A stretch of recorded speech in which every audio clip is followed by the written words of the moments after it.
Engaging in a diverse range of outdoor activities draws upon every fiber of the things that make us human. They cleanse our minds and make us stronger, smarter, wiser, tougher. They help us develop all of our gifts. My aim is to inspire, so I invite you to join me in the exciting outdoor adventures on the LedOutside YouTube channel.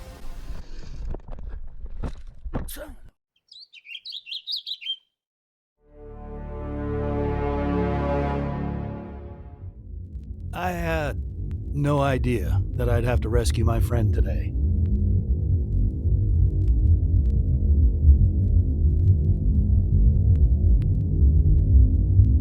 No idea how serious his injury would turn out to be. Thanks for joining us on LedOutside. But this is among the more dangerous activities, so I can't pretend it was a surprise. But before that happened, we had fun tearing around in the powder. And it was deep. We should have left the bikes at home and ridden sleds, but we made it work. I had to stay in my friend's track anytime we were climbing to avoid getting stuck.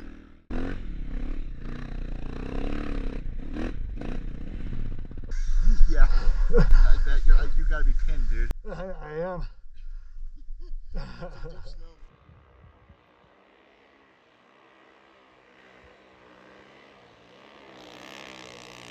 You can hear the bike just struggling in this deep snow.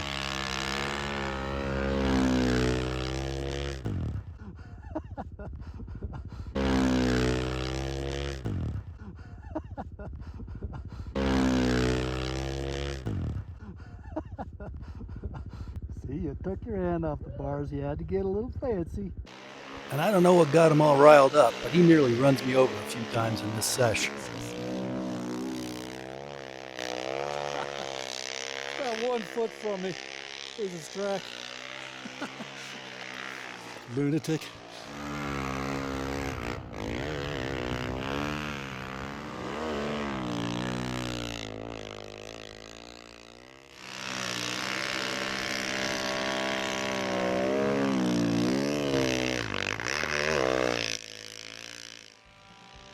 Just a couple of part-time jackasses having fun in the snow.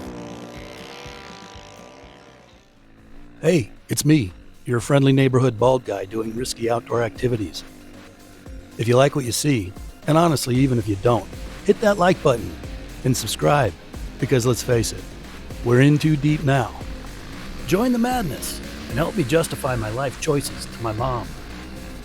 Thank you, beautiful legends. Oh, and there's a bunch of other fun outdoor activities on my new channel, so check those out whenever you're not driving. There was a blizzard the night before, so we headed out to a meadow looking for jumps that the wind creates when it blows around tree stands and terrain variations. There are horrors beneath the snow, my friends. Silent killers lying in wait. You can't see them. You can't feel them until it's far too late. That's how they got my associate. A sudden, brutal ambush in a flat, open meadow. Innocuous, serene. The kind of place you'd least expect to encounter death's icy grin. Anyway, we spread out a bit, meandering around to see what we could find. At a certain point, I noticed that my friend wasn't around me anymore. I did a couple loops, then stopped to listen for his engine, but didn't hear it.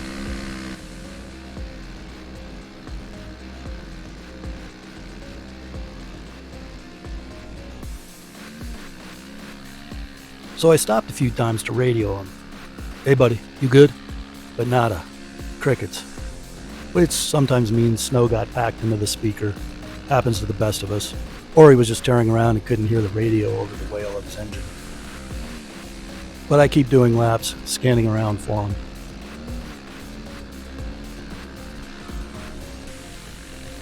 Then, finally, I hear his call for help crackle over the radio, and I'm like, okay, game time. Where you at? Okay, I'm turning around. Except I can't see him anywhere. Turns out he's down in a hole. Great. Love that for us. So now it's bloodhound mode. I head back to where we were last together, Sherlock my way along our tracks until they split off, and boom, there's his trail. Follow that like a breadcrumb path, and eventually I find him. First problem solved. Wow. That must have hurt. You all right? Okay. Yep. Oh, man. I slowed this clip down so you can understand how hard these depressions are to see. Didn't see it until it was too late, then twisted his throttle to try to jump it, but came up short and cased the bike on the far side. His stomach hit the handlebars with so much force that it broke the bolts that connect the triple clamps to the bike. The handlebars broke off of the bike. If you're not familiar with them, these are big, strong, thick bolts, the kind that never break. Fortunately, he wasn't losing consciousness, nor coughing up blood, and his pulse was fine. There was a minor bruise and cut on his stomach, but this is a guy who spent 6 years racing on the pro motocross circuit and knows everything there is to know about the most significant pain. He said his was at a 10. And because there was no way to know what his injuries were inside, I knew I needed to get him out fast. So I took off to find some sled mechs to help me get him out. I found some. They were awesome, and we hauled him out on one of their sleds. I rushed him to the Steamboat Springs ER like I was auditioning for a role in Fast and Furious. They wheeled him into surgery to patch up his insides, because apparently those are important to keep, inside. That said, if the surgery hadn't gone well, or if any part of the efforts to get him to the ER had gone sideways, things could have ended very differently. So, yeah, it's a big deal.